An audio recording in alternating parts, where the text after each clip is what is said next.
আসসালামু আলাইকুম, শুভ সকাল। কেমন আছেন সবাই? টেলস অ্যান্ড টেলস উইথ সালমার এটি নতুন পর্বে আপনাদের সবাইকে আবারও আমন্ত্রণ জানাচ্ছি আমার এক চিলতে ছোট্ট বারান্দা বাগান থেকে। আশা করছি কাছে দূরে যে যেখান থেকে আমাকে দেখছেন সবাই অনেক বেশি ভালো আছেন। আলহামদুলিল্লাহ, আল্লাহর রহমত আপনাদের সবার দোয়ায় আমি এবং আমার পরিবার আমরা সবাই ভালো আছি। ওই সিজনাল দু একটা ঝামেলা তো আছেই, একটু গলা ব্যথা, খুসখুস করা, ঠান্ডা ঠান্ডা ভাব, ওটা বাদ দিলে আলহামদুলিল্লাহ। কুমড়ো ফুল, আমার গাছের কুমড়ো ফুল, কপালে কুমড়ো হোক বা না হোক একটা কুমড়ো ফুলের দেখা তো পেলাম। ছোটোখাটো দু চারটা ফুল তো দেখতে পাচ্ছি, এই বা কম কি বলুন? এরকম শহরের মাঝে এইরকম ফুলের দেখা পাওয়াটা একেবারে খারাপ তা বলবো না। ওই দেখুন, ওদিক দিয়ে দুটো রেন লিলি উঁকি দিচ্ছে, বহু কষ্টে তাদেরকে ক্যাপচার করছি। বারান্দার থেকে গাছ বেশি হয়ে গেছে, তবুও সরাতে মন চায় না, সারাক্ষণ মন চায় সামনেই রেখে দিই। আমার ম্যানেজারও এসে বলে গেছে এগুলোকে সব ছাদে দিয়ে দেন, কিন্তু কোথায় দিব? ছাদে গেলে তো রেগুলার দেখতে পারবো না, ছুঁয়ে দেখা হবে না, সেজন্য কোথাও সেভাবে দিইও না। বারান্দায় কিছুটা সময় কাটিয়ে সোজা কিচেনে চলে গিয়েছিলাম। ছোটো মেয়েকে আমি অলরেডি স্কুলে দিয়ে এসেছি, বড় মেয়ে নাস্তা খেয়ে চলে যাবে কোচিংয়ে। তাড়াহুড়া করে ওকে আগে নাস্তাটা দিলাম। একদম সিম্পল নাস্তা, একটা ডিম পোচ, একটু সসেজ, দুটো রুটি, আর এটা আমার নাস্তা। গতকাল রাতে একটা সবজি করেছিলাম, কাঁচা কলা, আলু, পেঁপে দিয়ে। সেই সবজির কিছুটা অংশ, একটা রুটি আর ডিম পোচ। ডাক্তার সাহেব রীতিমতন অনেক আগেই নাস্তা করে চলে গিয়েছে হসপিটালে, কাজেই তাকে আর নাস্তা দেওয়ার ঝামেলা নেই, আর সাথে 1 কাপ চা। আজকাল না আমি আমার খুব প্রিয় একজন মানুষের ব্লগ দেখছি ফেসবুকে। এই হচ্ছে সে প্রিয় মানুষটি। ওনার নাম হচ্ছে অপর্ণা। উনি ক্যালিফোর্নিয়ায় থাকেন। ভীষণ ভালো লাগে ওনার কথাগুলো শুনতে। এত প্র্যাকটিক্যালি কথা বলেন, এত সুন্দর হেসে হেসে কথা বলেন। I just love her. Actually আমার ইউটিউবে আসার আগে আমি যাদের ভিডিও সবচেয়ে বেশি দেখতাম তাদের মধ্যে একজন হচ্ছে প্রবাসে ঘরকন্নার দিদিভাই। এখন ফেসবুকে যার ভিডিও সবচেয়ে বেশি দেখি তিনি হচ্ছেন অপর্ণা। আর আসলে আমার কাছে মনে হয় এদের কাছ থেকে অনেক কিছু শেখার আছে। পজিটিভলি কীভাবে চলা যায় সেটা শিখবার আছে। সুপ্রিয়াদির কাছ থেকে আমি শিখেছি কীভাবে সব কিছুকে খুব ওপেনলি তুলে ধরা যায়, কোনো জড়তা ছাড়া, কোনো ভয়ভীতি ছাড়া। আর অপর্ণাদির কাছ থেকে আমি শিখছি নেগেটিভিটিকে কীভাবে হাসি দিয়ে জয় করা যায়। এত এত নেগেটিভ কমেন্ট, কিন্তু তারপরও অপর্ণাদি তার হাসিতে অটুট। সত্যি মানে আমার কাছে জাস্ট তাদেরকে অসাম মনে হয়। যদি কখনো কোনো কারণে জীবনে একবারও আমার আমেরিকা ক্যালিফোর্নিয়া যাওয়া হয়, আমি এই দুইজন দিদিভাইয়ের সাথে ডেফিনেটলি দেখা করব। পুরোটাই ভাগ্যের বিষয়, কিন্তু ইচ্ছে পোষণ করতে তো দোষের কিছু নেই। বেডরুমের বিছানাটা গুছিয়ে চলে এসেছি। ড্রয়িং রুমের এই সেন্টার টেবিলটা একটু মুছে ফেলবো, অনেক ধুলোবালি পড়ে আছে। টুকটাক বিজনেসের কাজ করছি বলে সংসার মোটামুটি রসাতলে যাবার দোষা।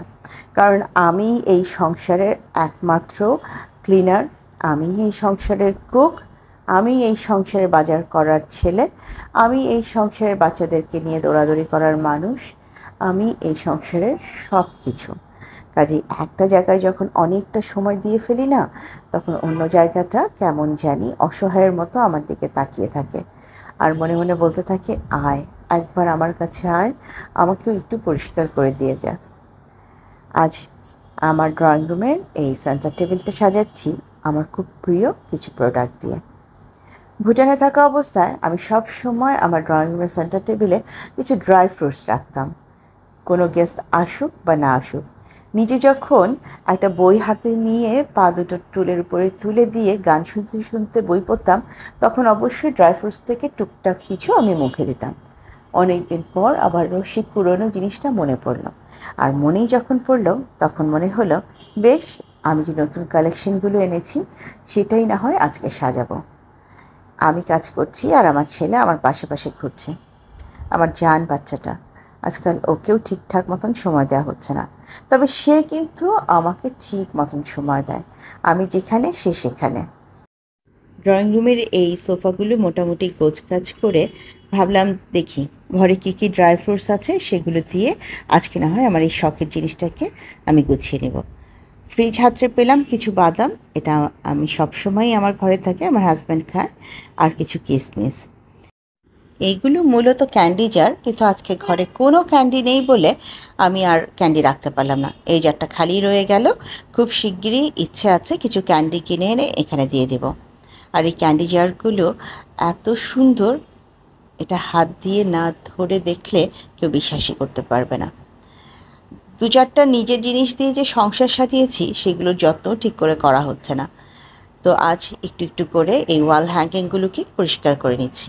এই মিররটা কিন্তু খুব সুন্দর, এটা দিয়ে যখনই আমি কোনো কিছু সাজাই আমার খুব ভালো লাগে। তো আজকে প্রথমে এই মিররটাকে একটু পরিষ্কার করব, তারপর আরেকটা সাইডেরও ওয়াল হ্যাঙ্গিং আছে সেগুলোও পরিষ্কার করব। কতদিন পর এগুলোতে হাত দিচ্ছি। দিন ছোট হয়ে গেছে, বাচ্চাদের পরীক্ষা চলছে, সেই সাথে দৌড়াদৌড়ি, টুকটাক বিজনেস, সব কিছু একেবারে নাভিশ্বাস। আপনারা যারা আমার বিজনেস ভিডিও রেগুলার দেখেন, মানে প্রোডাক্টের ভিডিও রেগুলার দেখেন, তারা জানেন যে আমি এই মাসের শুরুতে দুটো বড় বড় ওয়াল হ্যাঙ্গিং এনেছিলাম, যেটা মূলত লাইটিং। তো সেই ওয়াল হ্যাঙ্গিংগুলো নিয়ে আমার কাস্টমাররা অনেক ভালো রিভিউ দিয়েছে। হয়তো খুব শিগগিরই সেগুলো আমি আপনাদের কাছে শেয়ার করব। তো আমার নিজেরই একবার মনে হয়েছে আমি কেন ওরকম সুন্দর একটা লাইটিং সেট আনছি না আমার নিজের জন্য। তো ইচ্ছে আছে খুব শিগগিরই আমিও আমার নিজের জন্য ওরকম এক সুন্দর একটা লাইটিং সেট আনবো। পরে আবার মনে হলো সেটার জন্য যে আমাকে ওয়াল ড্রিল করতে হবে এবং আলাদা পয়েন্ট করতে হবে, মানে সুইচের পয়েন্ট করতে হবে, সেটা তো আরেক প্যারা। তো মনে মনে ভেবে রেখেছি যদি কখনো মাথার উপর একটু ছাদ হয়, নিজের কিছু হয়, তখন সাজাবো। তবে আপনারা আপনাদের পছন্দ মতন আমাকে কিন্তু অর্ডার করতেই পারেন। আমার Facebook page decor and dazzle, যেটার ফোন নাম্বার আমার প্রোডাক্টের ভিডিওগুলোতে সবসময় দেওয়া থাকে, আপনারা চাইলে ওখান থেকে ওয়াল হ্যাঙ্গিংয়ের ছবি নিয়ে আমাকে ইনবক্স করতে পারেন, অর্ডার করতে পারেন। আমি যেহেতু সাকসেসফুলি বেশ কয়েকবার আনতে পেরেছি, এখন কিছুটা হলেও কনফিডেন্ট হয়েছে। তবে পুরোটাই নির্ভর করছে আপনাদের সবার দোয়া, আল্লাহর রহমতের উপরে। একটু একটু করে কাজ করছি আমি, খুব বেশি প্রেশার নেওয়ার সামর্থ্য আমার নেই। আসলে আমি খুব বেশি বিজি হয়ে গেলে আমার বাচ্চাগুলোর অনেক সমস্যা হয়ে যাবে, আমি সেটা কখনোই চাই না। আমার পরিসরটা আমি ছোট রেখে একটু একটু করে আপনাদের সাথে পরিচিতি বাড়াতে চাই এবং একটু একটু করে নিজের বিজনেসটাকে এগিয়ে নিয়ে যেতে চাই। আজ থেকে 2-3 বছরের মাথায় যখন আমার দুটো মেয়ে খুব ব্যস্ত হয়ে যাবে নিজেদের কেরিয়ার নিয়ে, আমি তখন একদম একা হয়ে যাব। সে সময়টা না হয় আপনাদেরকে অনেক বেশি বেশি সময় দিতে পারবো, বিজনেস নিয়ে আরও নতুন করে বড় পরিসরে অনেক কিছু ভাবতে পারবো। তবে এই মুহূর্তে এইটুকুই আমার জন্য যথেষ্ট। আমি কখনোই কম্পিটিশনের বাজারে নিজের নাম লেখাতে চাই না। আমি যা করি আমার ভালো লাগা থেকে করি, শখ থেকে করি। অর্থের পিছনে ছুটে চলার মতন অত সময় আমার নেই। তবে সময় কাটাতে গিয়ে যদি কিছু অর্থ আমার হাতে আসে, নেহায়াত খারাপ না। ওদিকের অংশটা গোছগাছ করে সোজা কিচেনে চলে এসেছি। এই পাশে একটুখানি পাট শাক ভাজি হচ্ছে, আর এই পাশে হচ্ছে পাবদা মাছ রান্না। আজকে সিম এবং আলু দিয়ে পাবদা মাছ রান্না করছি। তো আসলে ট্রাইপডে ঠিক মতন মোবাইল লাগিয়ে ভিডিও করার মতন সময় পাচ্ছিলাম না, যেহেতু এক ধরে ছোটো মেয়েকে আনতে চলে যেতে হবে। তো চেষ্টা করেছি যত তাড়াতাড়ি সম্ভব রান্নাটা শেষ করতে, সেই জন্য রান্নার বিস্তারিত কোনো কিছু আপনাদের সাথে শেয়ার করিনি। এই দুদিকে দুটো চলছে, এর মধ্যে অবশ্য আরও 2-3টা রান্না হয়ে গেছে, যেমন ভাত রান্না হয়ে গেছে, ডাল রান্না হয়ে গেছে, সেগুলো আর অন ক্যামেরায় আনা হয়নি। তো পাট শাকটা আসলে আমার হাজব্যান্ড এবং আমাদের দুজনেরই ভীষণ পছন্দ। আর এটা যেহেতু খুব ফাইবারযুক্ত একটা শাক, শরীরের জন্য খুবই ভালো। আমরা চেষ্টা করি পাট শাকটাকে সবসময়ই রাখতে, সপ্তাহে একদিন অন্তত খাবোই আমরা। তো এইদিকে পাট শাক ভাজিটা বেড়ে নিচ্ছি, আর অন্যদিকে মাছটাও যেহেতু হয়ে গেছে, ঝোল বেশ টেনে নিয়েছে, ওটাকে আর শুকাতে দেওয়া যাবে না, ওটাও আমি বেড়ে নিয়ে টেবিলে রেখে মেয়েকে আনতে চলে যাব। আজ আপনাদের সাথে কাজ করতে করতে আমি আমার লাইফের কিছু কথা শেয়ার করতে চাই। সেটা হলো, আমি কখনোই আমার নিজেকে কাজের বাইরে ভাবতে পারিনি। সব সময় আমি চেষ্টা করি কাজের মধ্যে নিজেকে ব্যস্ত রাখার। সেটা এই সাংসারিক কাজ তো আছেই, সাথে ইনকাম সোর্স। এবার অনেকেই মনে করতে পারেন হাজব্যান্ড ডক্টর, কি দরকার, দু হাতে তো হাজব্যান্ডই ইনকাম করছেন, আপনার ইনকাম করবার, আপনি তো ঘর সংসার করতেই পারেন। আমি আসলে অর্থের চেয়ে বেশি ইম্পর্ট্যান্ট দেই আমার আইডেন্টিটিকে। আমি যে আপনাদের মাঝে একজন সালমা আপু হতে পেরেছি, এটা আমার আইডেন্টিটি। আমি যে কোনো একটা সময় একটা কর্পোরেট জবে কাজ করতে পেরেছি, সেটা আমার আইডেন্টিটি। আমার নিজস্ব একটা কোচিং সেন্টার ছিল যেখানে আমি সালমা আন্টি ছিলাম, সেটাও আমার আইডেন্টিটি। আর আজ আমি একজন এন্টারপ্রেনার্স হিসেবে একটু একটু করে কাজ করা শুরু করেছি, এটাও আমার আইডেন্টিটি। বিদেশের মাটিতে নিজের দেশকে রিপ্রেজেন্ট করে আমার নিজের হাতের মিষ্টিগুলো যখন রাজবাড়িতে পাঠাতে পেরেছি, সেটা ছিল আমার লাইফের আইডেন্টিটির সবচেয়ে বড় অ্যাচিভমেন্ট। আমি এগুলো কিছুই পারতাম না। বিশ্বাস করুন, মিষ্টি বানানো নিয়ে আমার কোনো আইডিয়া ছিল না, স্টুডেন্ট পড়ানো নিয়ে আইডিয়া ছিল না, এই বিজনেস করা নিয়েও কোনো আইডিয়া ছিল না। আমি দেখে দেখে শিখেছি। আমার কাজ করবার প্রবল মানসিক ইচ্ছা এবং প্রচণ্ড পরিশ্রম করবার মতন ক্ষমতা আছে বলেই আমি যে কোনো কাজকে চ্যালেঞ্জ হিসেবে নিতে শিখেছি। এবং আমার কাছে মনে হয়েছে অন্যরা পারলে আমি পারবো না কেন। সবসময় আমার স্টার্টিং হয়েছে অল্প পরিসরে, তারপর সেটা বিস্তৃতি লাভ করেছে। কিন্তু কখনোই আমি ভেঙে পড়িনি, কখনোই আমার মনে হয়নি যে আমি পারবো না। হ্যাঁ, প্রতিবন্ধকতা থেকেছে, কিন্তু তারপরেও আমি আমার নিজের জায়গায় অটুট থেকে পরিশ্রম করে গিয়েছি। আমাকে যারা দেখেন, যেসব আপুরা মাথায় ভাবছেন যে একটা কিছু করা দরকার, কিন্তু কি করব, হাজব্যান্ড বাইরে যেতে দিচ্ছে না, বিজনেস করতে দিচ্ছে না, চারিপাশে এত প্রতিবন্ধকতা, সামাজিক বিষয় আছে, আপনি যা পারেন সেটা নিয়েই ভাবেন। আপনি যদি খুব ভালো করে কাউকে কোরআন শরীফ পড়াতে পারেন, সেটাই না হয় অনলাইনে ট্রাই করে দেখেন। কোনো একটা মেয়েকে কিংবা ছেলেকে অনলাইনে কোরআন শরীফ পড়াতে পারেন কি না। আপনি যদি ভালো সেলাইয়ের কাজ জানেন, সেটাই তুলে আনেন ইউটিউবে, সেটা নিয়েই না হয় আপনার পথ চলাটা শুরু হোক। আপনি যদি খুব ভালো ক্রুশের কাজ জানেন, সেটাই না হয় আনেন আমাদের কাছে, আমরাই আপনার পাশে থাকব। যদি আপনার কিছু করবার ইচ্ছা থাকে, প্লিজ শুরু করেন, দেখবেন একসময় ঠিকই একটা কিছু হয়ে যাবে। সেটা ছোট কিছু হোক, তবুও আপনার কিছু হোক, আপনি সেই নামে পরিচিত হন। অর্থটা জীবনে সব কিছু নয়। জীবনে নিজেকে ব্যস্ত রাখা, সুন্দর সময় পার করা, অন্যদের সাথে পরিচিতি বাড়ানো, আমার নিজের কাজকে অন্যদের মাঝে ছড়িয়ে দেওয়ার মাঝেও একটা আলাদা শান্তি আছে। কাজেই যার যা গুণ আছে, আসুন সেই গুণটা নিয়ে একটু করে ভাবুন, চিন্তা করুন কীভাবে সেখান থেকে নিজের পরিচিতি বাড়ানো যায়, নিজের কাজকে অন্যদের কাছে তুলে ধরা যায়। হয়তোবা অনেকেই ভাবছেন এত জ্ঞানগর্ভ কথা কেন বলছি, দুদিনের সন্ন্যাসী ভাতেরে কয় অন্য। কারণ আমি চাই আমাকে দেখে যে আপু কিংবা যে আন্টিরা কিংবা যে ইয়াং জেনারেশন, প্লিজ প্লিজ তোমরা নিজেরা নিজেদের জায়গা থেকে নিজেদের জায়গাকে একটু শক্ত করো। এই যুগটা না অনেক কঠিন, কারোর উপর পুরোপুরি ডিপেন্ড করা ঠিক না।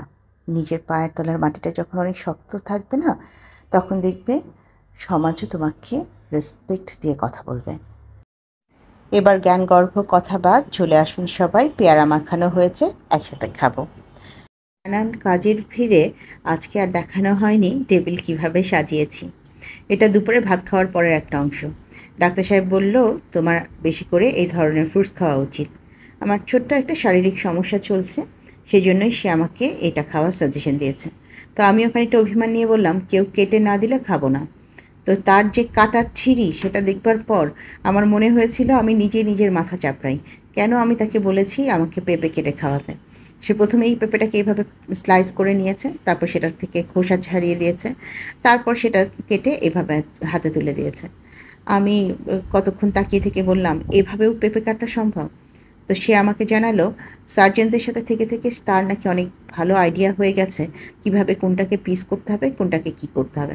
তো আমি বললাম, পেঁপের খোসা ছাড়ানো হয়নি, ভালো করে ছাড়িয়ে আমার হাতে দাও, তা না হলে খাবো না। কিছুটা খুনসুটির মধ্যে দিয়েই পেঁপে খাওয়া হয়েছে। যাই হোক, অনেক লম্বা সময় আজ আপনাদের সাথে বকবক করছি। আর বকবক করে আপনাদের মাথা ধরিয়ে দিব না, বরং এখন কাজে চলে যাব। অল্প কিছু পার্সেল আছে যেগুলোকে পুরো প্যাকিং করা হয়ে গেছে, এখন ডেলিভারি ম্যান আসলে তার হাতে তুলে দেওয়া হবে। আরও কিছু কাজ জমে আছে, সেগুলো নিয়ে আবার বসবো। তার আগে ভাবছি আপনাদের সবার কাছ থেকে একটু বিদায়টা নিয়ে নিই। আমার নতুন বন্ধু, পুরনো বন্ধু, যে যেখান থেকে আমাকে দেখলেন, ভিডিওর কোনো একটি অংশ যদি ভালো লেগে যায়, কাইন্ডলি লাইক, কমেন্ট, শেয়ার এবং সাবস্ক্রাইব করে আমাকে এগিয়ে যেতে সাহায্য করবেন। যারা প্রথমবারের মতন আমাকে দেখলেন, ভিডিওটি ভালো লেগে গেলে আমার বন্ধু হয়ে পাশে থেকে যেতে পারেন। এই ধরনের কাজ করতে গেলে যা হয়, এই যে দেখুন, দুনিয়ার এলোমেলো হয়ে আছে আমার ড্রয়িং রুমের চারপাশ। অন্যদিকে আমার ছেলেটা আমাকে পাহারা দিতে দিতে এত টায়ার্ড হয়ে গেছে, সে কোথায় গিয়ে ঘুমিয়েছে জানেন? এই দেখুন, আরেকটা কার্টুনের মধ্যে। আজ এই পর্যায়ে থেকে আমি আর আমার ছেলে বিদায় নিচ্ছি। আবারও দেখা হবে নতুন কোনো পর্বে। সে পর্যন্ত সবাই অনেক বেশি ভালো থাকবেন। আল্লাহ হাফেজ এবং আসসালামু আলাইকুম।